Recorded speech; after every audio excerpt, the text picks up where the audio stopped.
बिस्मिल्लाहिर्रहमानिर्रहीम बिस्मिल्लाहिर्रहमानिर्रहीम। मैं हूं आपका तबीब हकीम वकास। सेहत क्या है? सेहत सिर्फ ज़िंदा रहने का नाम है? आप depression, anxiety, fear of unknown, blood pressure, allergy, heart disease का शिकार हों तो क्या आप सेहतमंद हैं? यकीनन आपका जवाब होगा नहीं। और फिर मेरा दूसरा सवाल होगा, तो क्या आप खुश व खुर्रम और पुरस्कून हैं? आपका जवाब नफ़ी में होगा। चलिए मैं सेहतमंद इंसानों को सेहतमंद रहने का राज बताता हूँ। 3 काम अपनी लाइफ का पार्ट बना लें। जितना मुमकिन हो पैदल चलें यानी वॉक करें। जितनी भूख हो उससे कम खाएं। नींद वक्त और भरपूर लें। भरपूर से मुराद सोच और फिक्र से मुस्तस्ना होकर नींद की आगोश में जाएं। मेरे वो दोस्त और अहबाब और बहनें जो बीमार हैं, वो कैसे सेहत से भरपूर लाइफ एंजॉय कर सकती हैं?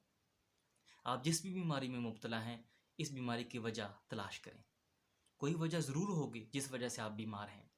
सेकंड पॉइंट, कम से कम अपनी बीमारी का सोचें और यकीन रखें कि अल्लाह ताला के यहाँ आपकी बीमारी का इलाज ज़रूर मौजूद है। थर्ड पॉइंट, वो तीनों काम करें जो सेहतमंद इंसान सेहतमंद रहने के लिए करता है। पैदल चलें, भूख से कम खाएं और नींद भरपूर और बर वक्त लें। इसके साथ एक नुस्खा आपसे शेयर करते हैं उन अहबाब के लिए जो किसी भी तरह के डिप्रेशन और एंग्जाइटी का शिकार हैं। वो सौंफ 1 चम्मच, अजवाइन 1 चम्मच, उस्तुखुद्दूस 2 चम्मच 4 गिलास पानी में डालें और उसको हल्की आंच पर पकाएं। जब 3 गिलास पानी रह जाएं तो उतार लें। दिन भर नीम गर्म घूंट घूंट पीते रहें।